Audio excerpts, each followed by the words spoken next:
2025년 5월 7일 수요일 새벽 말씀을 함께 묵상하기 원합니다. 오늘 함께 보실 하나님의 말씀은 마가복음 3장입니다.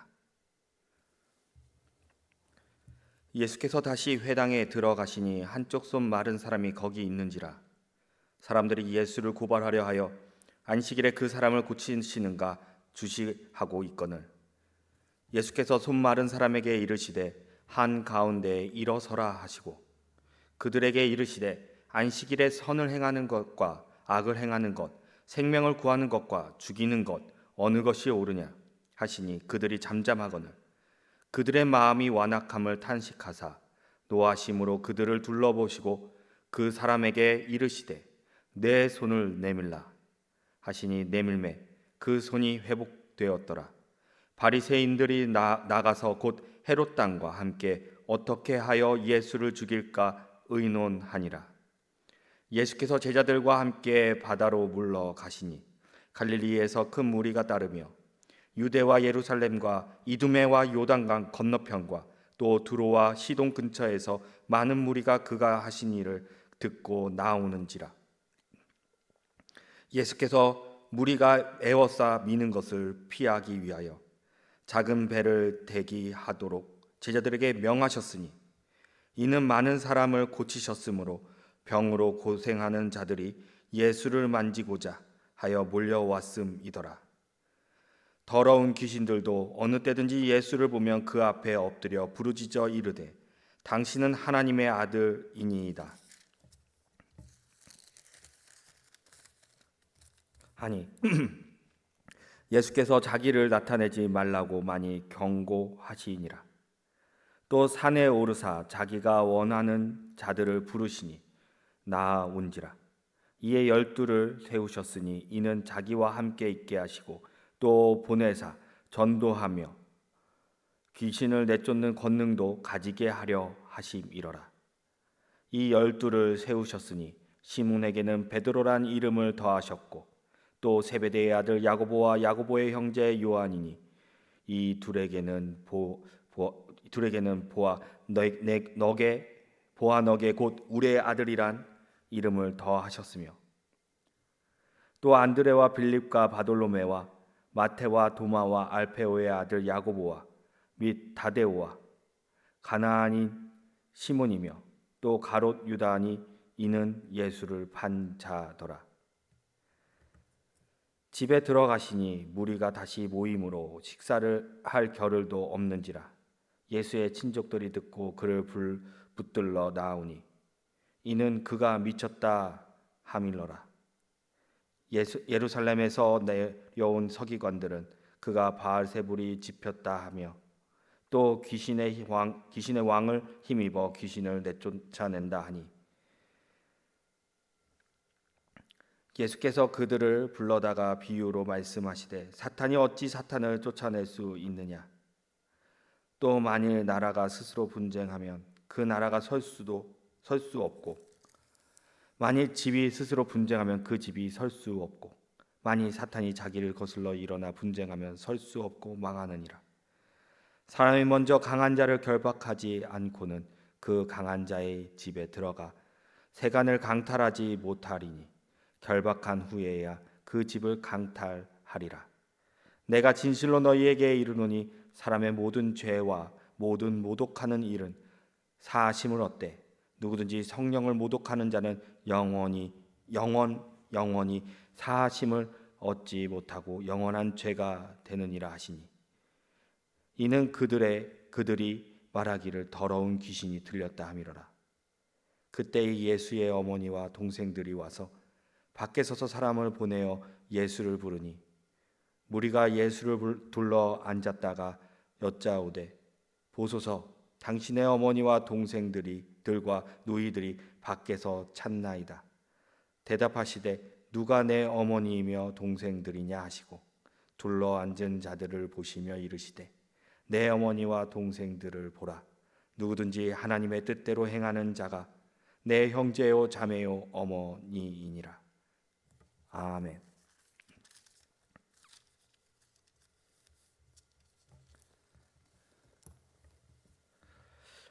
오늘은 참된 그리스도인이 되려면이라는 제목으로 말씀을 함께 보기 원합니다.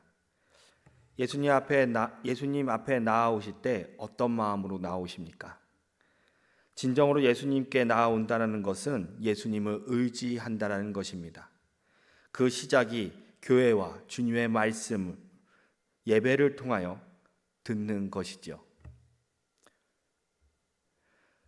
마태복음 18장 20절의 말씀을 보면 두세 사람이 내 이름으로 모인 곳에는 나도 그들 중에 있느니라 라고 말씀하고 계십니다.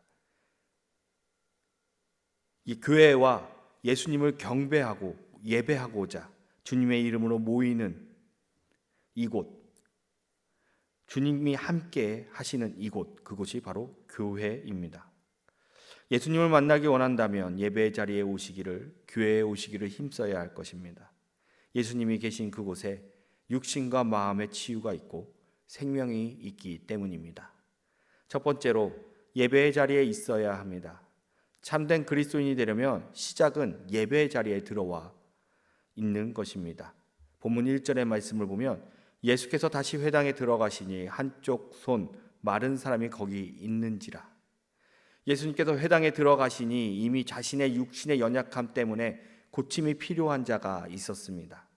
그곳에는 예수님께서 안식일에 병고침으로 일 안 하는지 감시해야 하는 불순한 마음을 가진 자들도 있었습니다. 예수님은 자신의 연약함을 치유하기 원하는 자를 보셨고 그 자리에서 그를 치유하셨죠. 교회는 완전한 사람이 모이는 곳이 아닙니다. 가지각색의 사람들이 모여 자신의 부족함을 훈련받고 서로 돕고 섬기며 함께 주님의 나라라는 목표를 향해 나아가는 곳이 바로 교회입니다. 혼자면 믿음이 흔들리고 넘어지기에 서로가 서로를 도우며 공동체를 이루는 곳, 그것이 바로 교회이지요. 그곳에 예수님이 계시는 것입니다.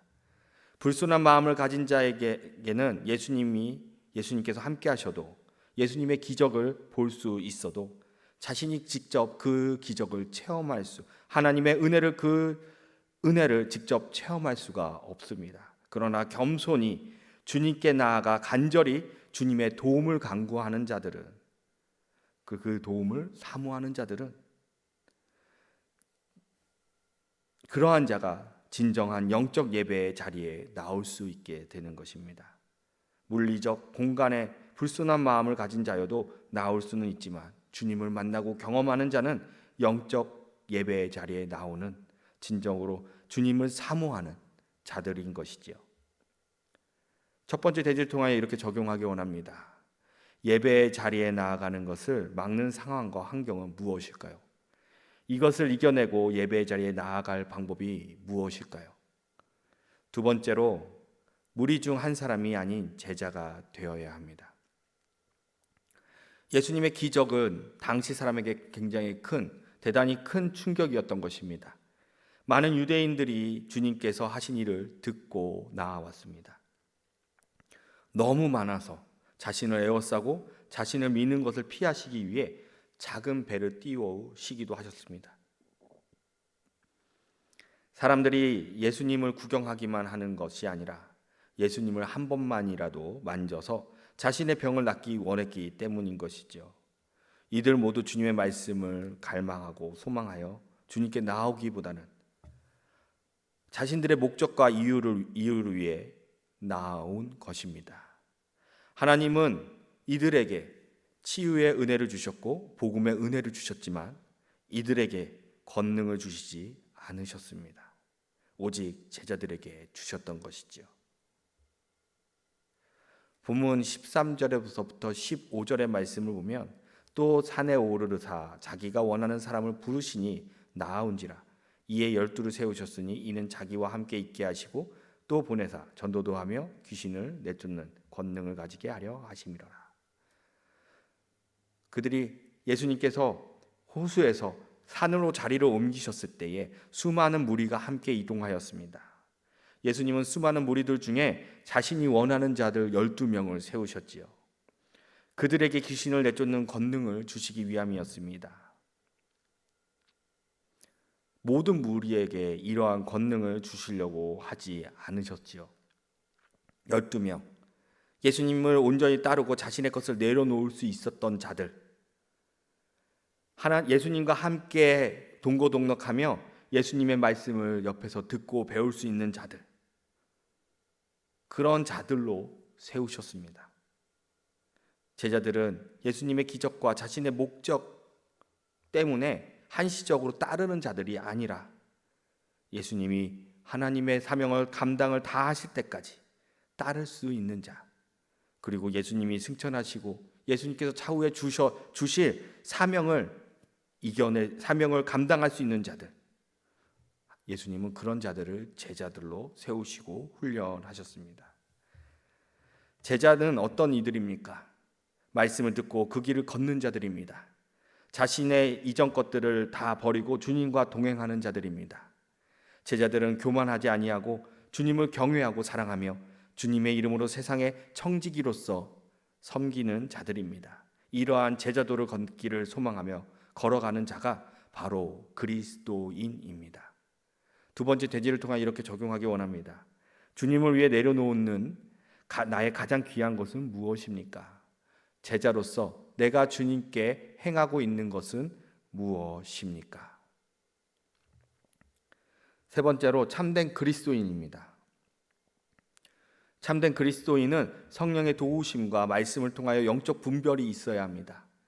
분별이 없다면 육적인 시각으로만 현상을 분별하고 판단하게 되지요. 본문 21절에서 22절의 말씀을 보면 예수의 친척들이 듣고 그를 붙들러 나오니 이는 그가 미쳤다 함이로라. 예루살렘에서 내려온 서기관들은 그가 바알세불이 집혔다 하며 또 귀신의 왕을 힘입어 귀신을 쫓아낸다 하니, 본문에서 두 그룹의 사람들이 나옵니다. 첫 번째 그룹은 예수님의 친족들이죠. 두 번째 그룹은 예루살렘에서 내려온 서기관들입니다. 이들의 다른 점은 한 그룹은 말씀을 잘 알고 있다는 것과 한 그룹은 말씀을 잘 모른다라는 것입니다.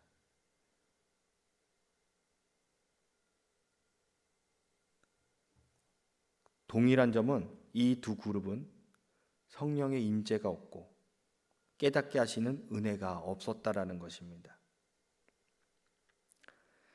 특히 서기관들은 말씀을 지식적으로 너무나 잘 알고 있었습니다. 그러나 이들은 성령의 능력으로 영적인 눈을 갖지도 분별할 지혜도 없었습니다. 깨닫고 알아야 분별하고 행할 수 있는데 말입니다. 요즘은 인터넷만 쳐도 말씀에 대한 지식이 쉽게 얻을 수 있죠. 미디어를 통해 수많은 설교를 들을 수도 있습니다. 우리는 말씀의 홍수 속에 있음에도 불구하고 여전히 주님의 역사와 말씀을 분별할 능력이 없습니다. 오늘날 수많은 이단들이 일어나는 이유가 이것이지 않을까요?